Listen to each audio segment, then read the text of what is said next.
Hello, I'm Art Levine, host of the Straight Talk television show, now celebrating its 25th anniversary year on air. Over the past 25 years, we've recorded more than 500 shows and interviewed nearly 1,000 guests. As part of our 25th anniversary celebration, we have selected 25 of our most memorable shows to re-air as Straight Talk classics. This show is one of those classics. We trust you will enjoy seeing a part of Long Beach history, or one of the many political leaders who have been our guest, or some of the nationally known actors, singers, and distinguished speakers who have visited us. So sit back, relax, and enjoy a Straight Talk classic.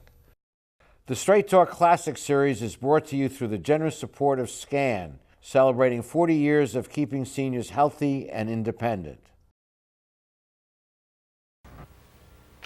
Broadway television, Long Beach, and the country suffered a terrible loss when Nell Carter died suddenly on January 23rd, just before she was to open in the starring role of ICT's production of the hit musical Raisin. This Straight Talk show, taped just 1 week before she died, was her last television interview. Nell was generous enough to cut several cross promos for us, and we've added them to this show to indicate her warmth, wit, and graciousness. They will not be aired again. This Straight Talk show is dedicated to the memory of Nell Carter, a warm and talented lady. She truly will be missed. She stands in the face of evil and will not lose hope or faith. America, the land of freedom, is still the home of the brave. So raise the banner, call on glory. Let us join our fellow man. History will write the story. America will always stand.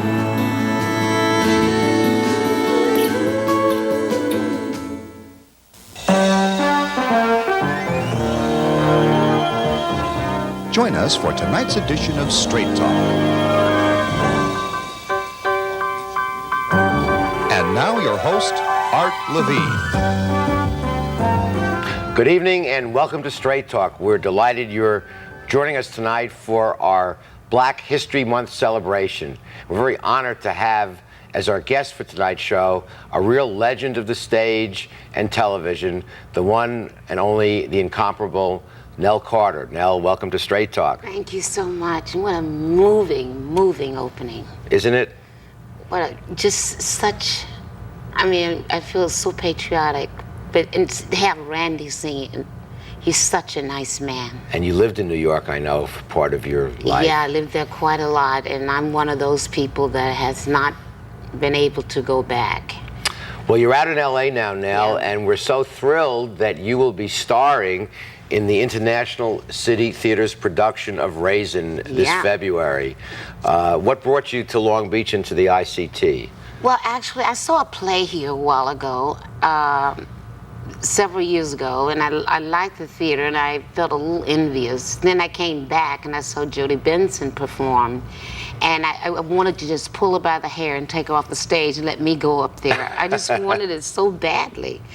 And then when I heard about Raisin, and I thought, whoa, I want that role. I want that role. 30 years later, the history behind it, I just wanted it, so they went after it, the people that work for me, and I got it. There you are. Thank you. Now, Raisin was a very significant play when it was written back in 1959, showing a black working class family facing the challenges. And then, of course, it was made into a musical that won a Grammy and Tonys, all and kinds of Tonys. A 3-year run on Broadway, and then a record-breaking national tour, and a movie too. And a movie, of course, with the Sidney Poitier. Incomparable Sidney Poitier. Yeah. And of course, as most of our viewers know, but let me state for the record, Our guest here is a Tony Award-winning performance from the wonderful show Ain't Misbehavin' on Broadway, which I was privileged to see you in that show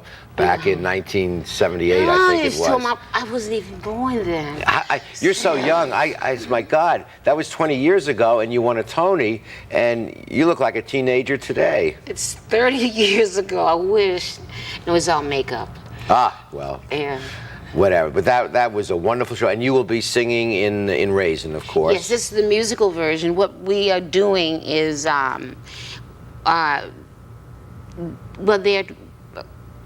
we're trying to pull in the book as she wrote it, and to bring it together with the musical to give it more of the oomph. You know, so you don't see it as just a black family.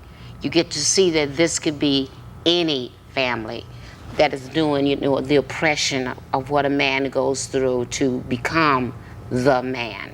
What an appropriate play for Black History Month in February. And of course, our guest not only starred on many Broadway stage shows, but also she's famous for television. And Give Me a Break ran for 5 or 6 years and won a couple of Emmy nominations, and we all know you from that. Yeah, I've been very, very lucky, very lucky. And there's your family from Give Me a Break. Oh, boy. Brings back some memories. Yeah, I still see 2 of them. Really? The oldest daughter just got married. She's out of the business. Both daughters on the end got married, and they're out of the business. See, you look the same now as you did in that photo. I don't think so. But see, the baby one at the top, Samantha, she's now practicing law in Pennsylvania and in New York, and she gave that up to come back to acting. Joey Lawrence, of course, is a hunk. And Dolph Sweet passed on. He was a very good friend, and I feel very privileged that we can still all talk. You bet. And of course, you make many guest appearances on television, on a variety of shows. You've been to 2 presidential inaugural galas, Sammy Davis Jr.'s 60th anniversary celebration. And of course, you put in guest appearances, and you were nice enough to bring a clip of one of your guest shots on Ally McBeal. So let's take a quick look at the wonderful Nell Carter. Hey, boy. You're my friend. You say how, and I'll say when. You may never get this chance again. That empty feeling is about to end. We gotta get you a woman. It's like nothing else to make you feel sure you're alive. We gotta get you a woman. You never just walk in. We're wasting time talking now. That is hysterical. See, it was more than it was like a sequel of where I was a matchmaker who matched up the wrong people, and so no matter where you came, I was there. The hair changed, everything. It was nice. I loved working on that show. Well, now television is different from the stage, and I guess. Do you have a preference, or it's you're performing and that's your love, and wherever it is, you love it? Well, I just finished a movie called Swing, where I worked with a director who I would call an actor's director. If I'm working with anyone who is an actor's director, I can give my best. But when I'm working with a director who has already decided where I'm going to stand, how I'm going to act, and what I'm going to do. That blocks your creative energy. Blocks it. It means I don't bring anything in. You've already told me that you want me to turn when you say now. Yeah. And I'm like, no, but when you get with the director, it's different. So it's very hard for me to say what I like doing the most. I like doing symphony dates. The more high caliber they are, the more I like doing them. And you grew up doing coffee houses in Alabama. But singing, I guess. Yeah, yes, of course. I'm from Alabama. You couldn't do much else, okay? But I love the high caliber because the noses are too far in the air. Did you ever do Porgy and Bess? No, but I do sing numbers from Oh, I'd love to hear you do one someday. I do a whole medley of Gershwin. Yeah. Wow. Yeah. Well, we'll be continuing with the incomparable Nell Carter, and let me remind you that Raisin is coming to town, so you don't want to miss seeing this star in the wonderful 30th anniversary production of Raisin at the International City Theater. We'll be back with more of our show after these messages.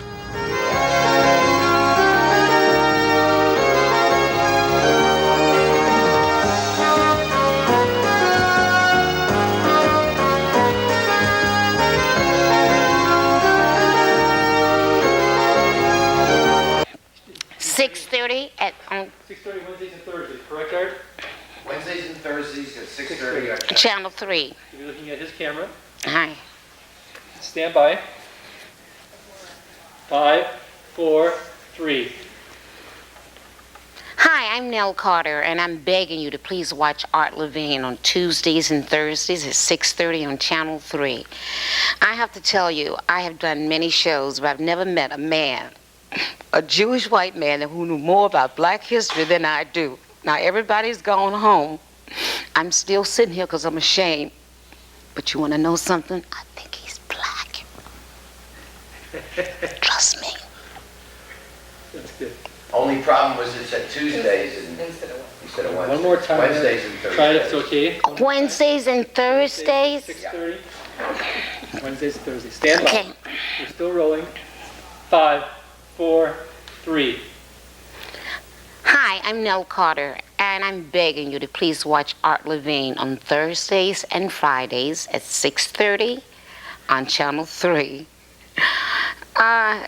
The man is Chris. Wednesdays and Thursdays. What is this? Wednesdays. You know what? You know what? Leave me alone. Okay, whatever she says, we'll Okay. wrap it up now. Okay. 5, 4, 3. Hi, I'm Nell Carter, and I'm begging you to please watch Art Levine on Wednesdays and Thursdays at 6:30 on Channel 3. This man is really, really there. You want straight talk? In California, this is probably the only place you're going to find it. Just watch him. He's good. You know what? He doesn't know it, but he's black. Shh. We're continuing with the incomparable Nell Carter, and you are excited about appearing in Raisin. Yes, I'm very excited about it. The one thing, although you have to understand, the woman, Lorraine, when she wrote it, was an actress, but she had that draw, the compelling thing to want to know everything, like James Earl Jones, James Baldwin, all these people, they were intellectuals, so they wrote too. And she writes it, it becomes a hit. And it was basically based on the life as she knew it as black. Grown up in Chicago. Right. But you want to know something, you can look at a street called Desire and see the same kind of parallels. Sure. What I'm trying to say to people who are interested or might not be interested is that this show has no boundaries. It shows how you can be down in the dumps and how you can be beating the head of the house in the ground and not knowing you're doing it, and how the matriarch, the mother or grandmother, can lay down such rules and you're so afraid of the 10 Commandments that you don't do them, and that when your daughter or son strive to be something better, you don't want them to, because people don't want to see you moving on up, you know, they don't want that. So the thing that is very important I want to get across about the show is that I hope that people can come in and see themselves, you know. I can see myself as a Jewish mother. That Now, wait a minute, wait, I have to stop. You're Jewish? I'm very Jewish. Oh my God. No, you say, oh, Adonai. You're Jewish, Shana okay. Tova. And your son was bar mitzvahed. My oldest son just had his bar mitzvah. Congratulations. Yes. You must be a very proud mother. I was so proud. Joshua did his fell at the last day of Hanukkah, and he also had to do the story of Joseph, so he had to do a long program. And since then, he's been asked to speak on every Shabbos, somewhere, because he reads Hebrew like crazy. It means nothing. As a matter of fact, he didn't have to finish the 8th grade. They told him to start teaching other children. Oh my. Yeah. Does he want to be an actor? No, he wants to be a rabbi. A rabbi? He did want to be an actor, but I told him that he might die. We've all died, yes. Yeah, I'm a Jewish mother. I do not want my children to be an actor. What would you like our audience to know as part of Black History Month about the Black experience in America that perhaps white Americans do not fully appreciate? Well, that is very hard. What would I like people to know? I mean, communication is the key to understanding and to our society. I think we need to stop stereotyping. Both of my children are mixed. I'm also a mixed child. So when they say black, white, I write other. None of the above. Just other. I think, if we stop, when some people say pigeonholing people. Yeah, when you hear, well, they're black, and you automatically get this picture because you've done that without giving the person a chance. You could read Leroy Jones, and he could be a white man. You could meet John Smith III, and he could be black. Well, I dare say that 99% of our viewers would not have guessed that you were Jewish before you just said it. I'm very definitely Jewish, yes, I am. And I practice. Yeah. Well, we have a minute or two left, and there's so much we've covered, but there's so much we could cover. Are you hopeful about our American society? You've seen the changes from going up decades ago in Alabama to where we are today, and I think there's been significant improvement in understanding and tolerance. We still have unfinished business. Yes, but being a mother, I have to say one thing that I don't know will go over well, but honestly, since Straight Talk, Tell it like it I is. really, really, really believe that we should stop adding books about new writers and go back and let's do some history, because it really infuriates me, and I get angry every year, and I go marching right into the Beverly Hills School District for each son in 2 different schools. And I go in there, why are they still doing Rosa Parks?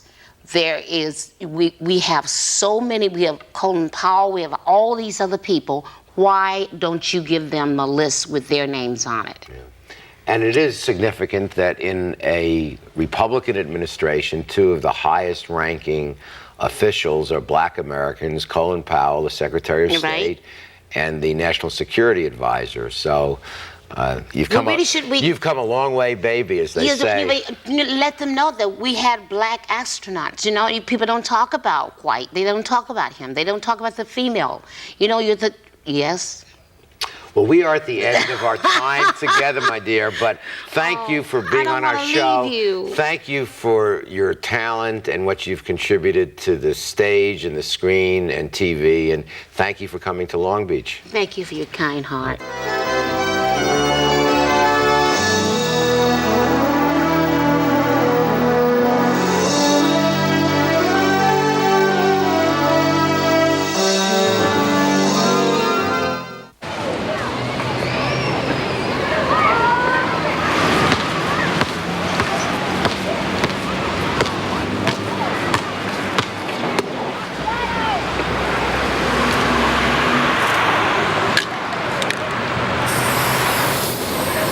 Thousands of kids in this country have everything it takes to go to college, except the money.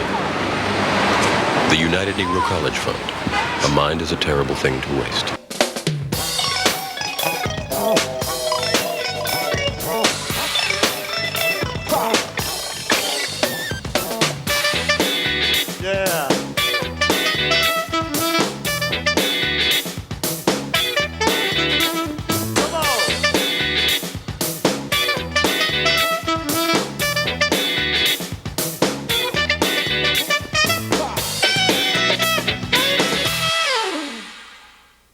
We are back continuing our show on the arts. The Palm Springs Follies is one of my favorite productions. They've been doing their marvelous shows for over 20 years. They have guest artists come in every couple of months, and Lesley Gore, the famed singer, is performing there now. And we recently had a chance to catch up with Lesley Gore. Let's take a look. We're back.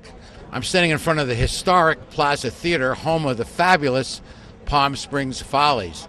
The Follies are celebrating their 20th anniversary year. I love the Follies. I go almost every year.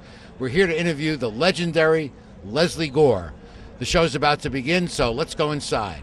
Nobody knows where my Johnny is gone. Judy left the same time. Oh, why was he holding her hand? Lesley Gore has earned 2 gold records, been nominated for 2 Grammys, and received an Academy Award nomination for co-writing the hit Out Here on My Own from the motion picture fame. We sat down with her immediately following her recent Follies performance. I asked her how, at the age of only 16, she came to have a #1 record and how It's My Party became the anthem for a generation of teenage girls. I was so interested in singing that I found myself a vocal teacher in New York City, and I would go in every Thursday from New Jersey, and I would take my vocal lesson. And one day my vocal coach said, "Lesley, we're going to do something a little different today. Instead of having a lesson, we're going to go into a little studio, and you're going to record some piano voice demos." And we did. It was wonderful, and I left the studio that afternoon with little demos under my arm, and it was terrific. My cousin, Howie, who was a fight promoter, was seeing an agent by the name of Joe Glazer 2 days later because he managed a welterweight fighter by the name of Emil Griffith. And he gave my demos to Joe Glazer, who was head of ABC booking. Joe Glazer was quite a prominent agent at the time. He called Irving Green, who was president of Mercury Records, and said, "Irving, I got a great kid singer here, if you could use her." He sent the demo over to Irving Green. Irving Green put it on Quincy Jones' desk. Quincy Jones called me up, asked me if I'd like to record with him. It felt kind of wonderful because the perks were incredible. Suddenly, there was nobody could do enough for me. There were lots of wonderful. I was no longer a visitor anywhere. I was a guest everywhere.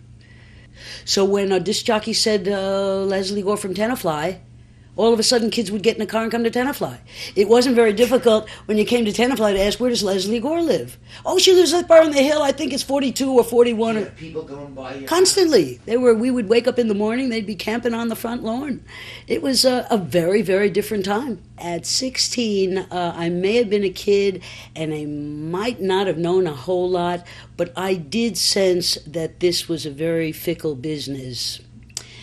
That was pretty easy to figure out. I suddenly had friends I never knew before and relatives popping up. So I realized that it was suddenly a very different world, and I also understood if I didn't finish school then, I probably wouldn't. So I had made that choice really very early on, and I was very grateful for it when it happened.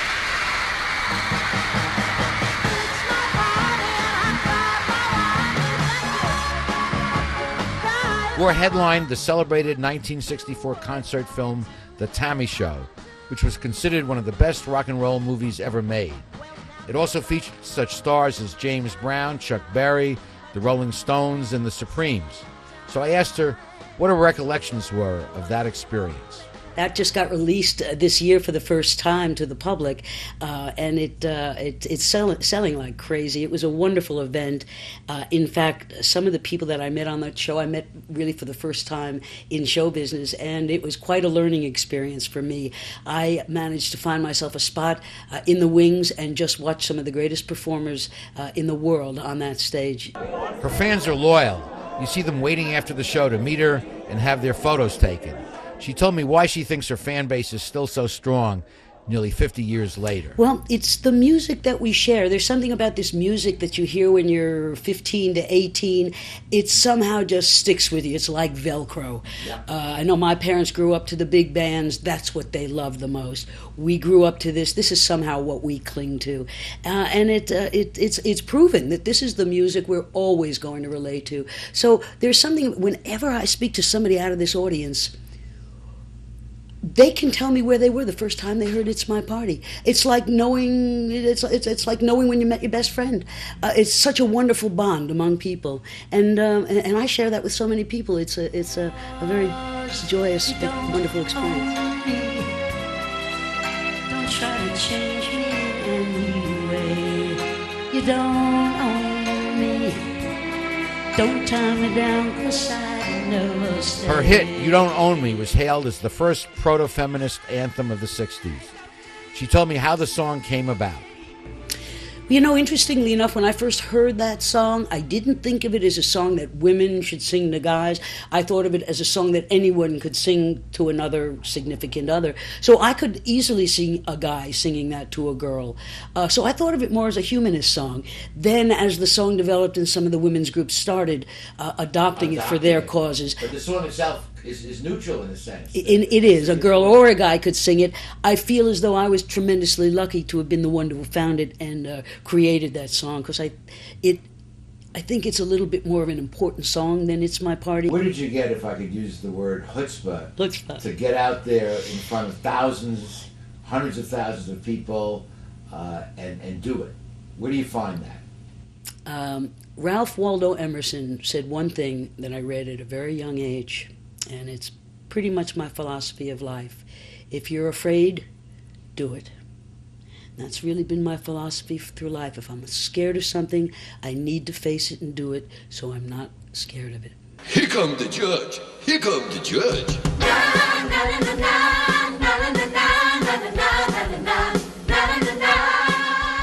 We ended our conversation by talking about the Follies, both as a production and its amazing cast. I have worked everywhere. I've worked for lots of different producers, and I have to say that I actually call Mr. Markowitz Mr. Remarkowitz, because I think he does an incredible job putting a show together. I actually have never been presented as beautifully as he does, and as graciously, and it's one of the reasons I love being here, as well as this cast and crew and the whole production people. They're just wonderful people, and they've made me feel wonderful just to be here, so it's a great experience. So that wraps up our interview with Lesley Gore and quick visit to the Follies. Their season runs till May 15th. Pay them a visit. I know you'll enjoy the show.